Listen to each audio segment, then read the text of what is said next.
Hi friends! ఈరోజు మీకు ఒక మంచి simple and healthy recipe mushroom curry. First time try చేసేవాళ్ళు కూడా సింపుల్‌గా తక్కువ ఇంగ్రీడియెంట్స్‌తో క్విక్‌గా ఎలా చేసుకోవాలో చూద్దాము. ముందుగా వీడియోని స్కిప్ చేయకుండా లాస్ట్ వరకు చూడండి. తప్పకుండా మీ అందరికీ నచ్చుతుంది. మరిన్ని టేస్టీ అండ్ సింపుల్ రెసిపీస్ మీ దాకా రావాలంటే కనిపిస్తున్న బెల్ ఐకాన్‌ని ఆన్ చేయడం మాత్రం మర్చిపోకండి.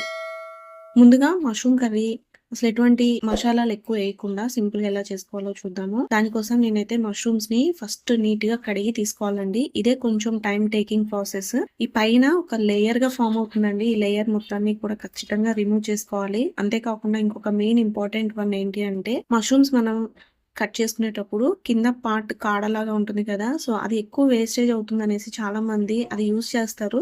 అస్సలు ఆ పార్ట్ అనేది యూజ్ చేయకుండా కంప్లీట్‌గా కట్ చేసుకొని, ఇలా లేయర్‌గా మొత్తం తీసేసుకున్న తర్వాత మిడిల్‌లోకి కట్ చేసుకొని తీసుకోవాలండి. ఇప్పుడు ఈ మష్రూమ్స్ మొత్తాన్ని నీట్‌గా వాష్ చేసుకొని, మనం కర్రీ చేసే ముందు ఒక ప్యాన్‌లో మష్రూమ్స్‌ని ఇలా వేసేసుకుంటే, దీంట్లో ఉన్న వాటర్ మొత్తం కూడా పైకన్నది ఇలా వస్తాయండి. పైకి వచ్చి మొత్తం కూడా వాటర్ కూడా ఏవి లేకుండా ఇంకిపోతాయి.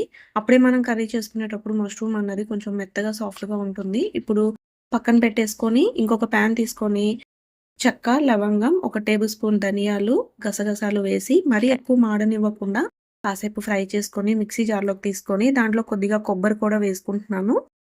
ఇలా మొత్తం కొంచెం వాటర్ వేసుకొని మెత్తగా పేస్ట్ చేసుకొని పక్కన పెట్టుకోవాలి. ఇప్పుడు ఇంకొక ప్యాన్ తీసుకొని దాంట్లోకి ఆయిల్ వేసి ఆయిల్ కొంచెం వేడైన తర్వాత సన్నగా కట్ చేసుకున్న ఉల్లిపాయ, పచ్చిమిర్చి వేసుకొని కాసేపు ఫ్రై చేసుకోవాలండి. ఇప్పుడు ఇందులోకి ఒక హాఫ్ టేబుల్ స్పూన్ పసుపు కూడా వేసి, ఈ ఉల్లిపాయ, పచ్చిమిర్చి కాసేపు ఫ్రై అవ్వాలి. ఈ ఫ్రై అయిన తర్వాత ఒక 1 టేబుల్ స్పూన్ అల్లం వెల్లుల్లి పేస్ట్ కూడా వేసుకొని, దీంట్లో పచ్చివాసన పోయేంత వరకు వేయించుకోవాలి.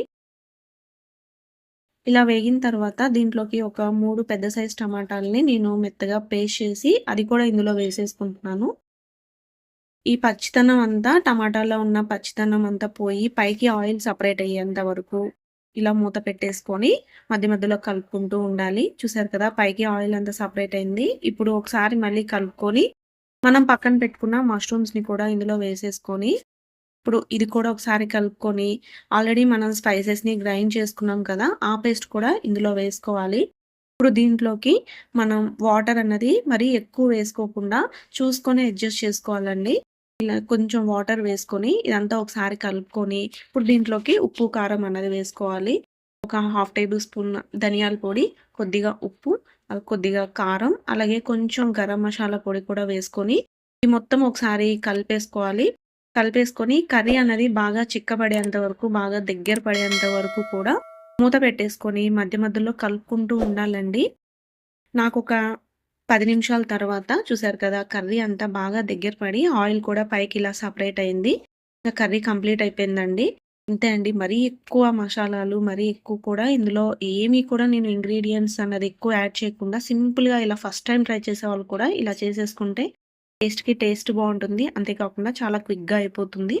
ఫైనల్‌గా స్టవ్ ఆపేసే ముందు కొంచెం కరివేపాకు, కొత్తిమీరతో గార్నిష్ చేసుకుంటే అంతే అండి. నా స్టైల్‌లో అయితే మష్రూమ్ కర్రీ ఇలా సింపుల్‌గా రెడీ చేసుకున్నాను. ఫైనల్‌గా నేను ఏ కర్రీ చేసినా కానీ కరివేపాకు అన్నది లాస్ట్‌లోనే వేస్తానండి. అప్పుడే దాంట్లో ఉన్న ఫ్లేవర్ అనేది మిస్ అవ్వకుండా ఉంటుంది. చాలా బావుంటుంది టేస్ట్. ఇన్ కేస్ మీకు అలా నచ్చకపోతే ఫస్ట్‌లో ఉల్లిపాయలతో పాటే కరివేపాకు కూడా వేసుకొని వేయించుకున్న తర్వాత మిగిలిన ప్రాసెస్ అంతా కంటిన్యూ చేయండి. ఈ మష్రూమ్ కర్రీ వేడి వేడి అన్నం, చపాతీ, రోటీ, పుల్కాలోకి మంచి కాంబినేషన్ కర్రీ అండి.